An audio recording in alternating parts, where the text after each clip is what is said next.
Discovery Spain دیکھنے اور سننے والے معزز ناظرین السلام علیکم ناظرین، واقعہ معراج یا سفر معراج انسانی عقل کو دنگ کر دینے والا واقعہ ہے۔ اس واقعہ میں اللہ رب العزت نے اپنے محبوب خاتم النبیین حضرت محمد صلی اللہ علیہ وآلہ وسلم اور خود کے درمیان تمام پردوں کو گرا دیا،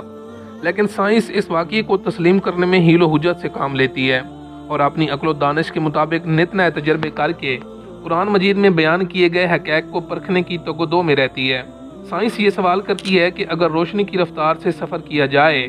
یعنی اگر بجلی کی تیزی سے کوئی بھی انسان سفر کرے، تو بھی یہ ناممکن ہے کہ ایک ہی رات میں، ایک ہی لمحہ موجود میں مسجد الحرام سے مسجد اقصی اور پھر مسجد اقصی سے پہلے آسمان اور یوں درجہ بدرجہ 7ویں آسمان اور اس سے آگے سدرۃ المنتہا اور سدرۃ المنتہا سے بھی آگے یعنی اللہ سبحانہ و تعالیٰ کے عرش تک پہنچے اور پھر اپنے خالق کے معبود سے ملاقات کا شرف حاصل کر کے واپس بھی آ جائے۔ یہ سب سپیڈ آف لائٹ سے بھی ممکن نہیں ہے۔ لیکن یہاں سوال یہ پیدا ہوتا ہے کہ پھر نبی کریم صلی اللہ علیہ وآلہ وسلم نے یہ سفر معراج کیسے کیا؟ آج کی اس ویڈیو میں ہم یہ سب جاننے کی کوشش کرتے ہیں، لہٰذا ویڈیو کو شروع سے لے کر آخر تک ضرور دیکھیے گا۔ ماہ و سال میں ماہ رجب المرجب کو انتہائی اہمیت حاصل ہے۔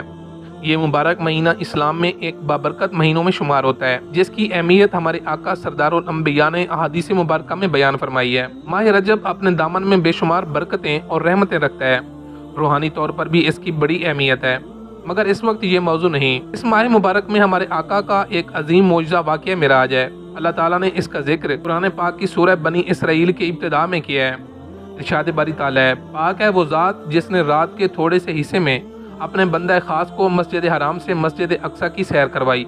دوستوں، میرے عنوان کے دو حصے ہیں، ایک واقعہ معراج اور دوسرا سائنس۔ واقعہ معراج ہجرت سے 5 سال قبل پیش آیا، جب اللہ پاک نے اپنے پیارے محبوب حضرت محمد مصطفیٰ کو مسجد الحرام سے مسجد اقصی اور پھر آسمانوں کی سیر کروائی، اور یہ رسول کریم کا بہت بڑا معجزہ ہے۔ واقعہ معراج کو آپ نے متعدد بار پڑھا اور علماء کرام سے خطبات میں بارہا سنا ہوگا۔ موجودہ دور سائنسی ترقی کے عروج کا زمانہ ہے اور اس میں ایسی ایجادات ہو چکی ہیں جن کو بغیر کسی دلیل کے مانا اور دیکھا جا سکتا ہے۔ واقعہ معراج سے انکار کرنے والے آج کے دور میں ایسی ہزاروں ایجادات اپنی آنکھوں سے دیکھ اور استعمال کر رہے ہیں۔ رجب شریف کی 27ویں شب اللہ پاک کے حکم سے حضرت جبرائیل امین علیہ السلام 70,000 فرشتوں کی جماعت لے کر بارگاہ رسالت میں حاضر ہوئے اور عرض کی، یا رسول اللہ، رب کائنات آپ سے ملاقات چاہتا ہے۔ چنانچہ آپ کو ایک براق پر سوار کر کے مسجد الحرام مکہ مکرمہ سے بیت المقدس لایا گیا،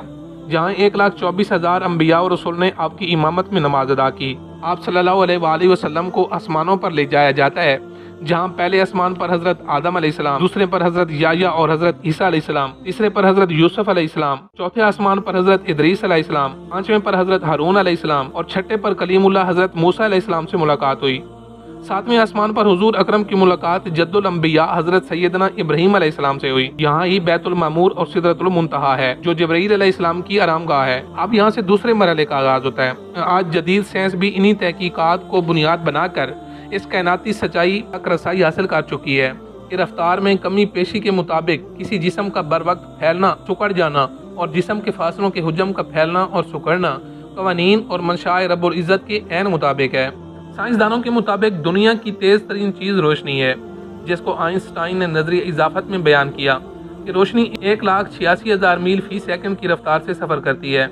روشنی کائنات کی ایک اہم ترین توانائی ہے اور اس کائنات میں موجود چیزوں کے وجود کا احساس ہمیں روشنی سے ہی ہوتا ہے۔ جدید فزکس میں ستاروں اور کہکشاں کے درمیان فاصلوں اور رفتار کا تعین روشنی کی ہی رفتار کیا جاتا ہے۔ اسی طرح اگر براق کا مطالعہ کیا جائے، یہ عربی کے لفظ برق سے بنا ہے، جس کا مطلب ہے تیزی، اور جب کوئی چیز روشنی کی رفتار سے سفر کرتی ہے تو اس کے نزدیک وقت تھم جاتا ہے، جسے سائنس کی زبان میں ٹائم ٹریول کہا جاتا ہے، اور قرآن پاک میں بھی ٹائم ٹریول سے متعلق واضح اشارہ موجود ہے۔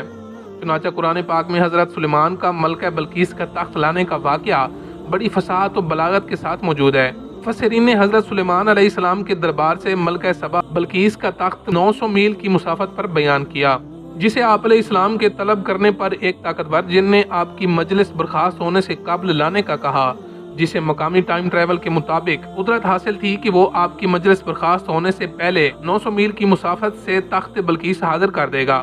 مگر آپ نے اس سے بھی جلدی لانے کے لیے ارشاد فرمایا۔ چنانچہ ایسے میں آپ علیہ السلام کے ایک صحابی آصف بن برخیہ جس کے پاس کتاب کا تھوڑا سا علم تھا نے عرض کیا کہ حضور میں اس کو آپ کی پلک جھپکنے سے پہلے ہی حاضر کر دوں گا، اور فوراً حاضر کر دیا، جس پر حضرت سلیمان علیہ السلام نے کہا کہ یہ میرے رب کا فضل ہے، جہاں ساتویں آسمان سے آگے اللہ رب العزت نے اپنے محبوب کو اتنا قریب بلا لیا جیسے تیر کمان یا دو کمانوں کا آپس میں ملنا، اور پھر خوب راز و نیاز اور امت کی بخشش کی باتیں ہوئیں جو علماء کرام بیان فرماتے رہتے ہیں۔ اللہ پاک ہمیں اپنے آقا و مولا حضور سرور کائنات محمد مصطفیٰ صلی اللہ علیہ وآلہ وسلم کی سچی پکی محبت اور ان کی اتباع کرنے کی توفیق عطا فرمائے، آمین۔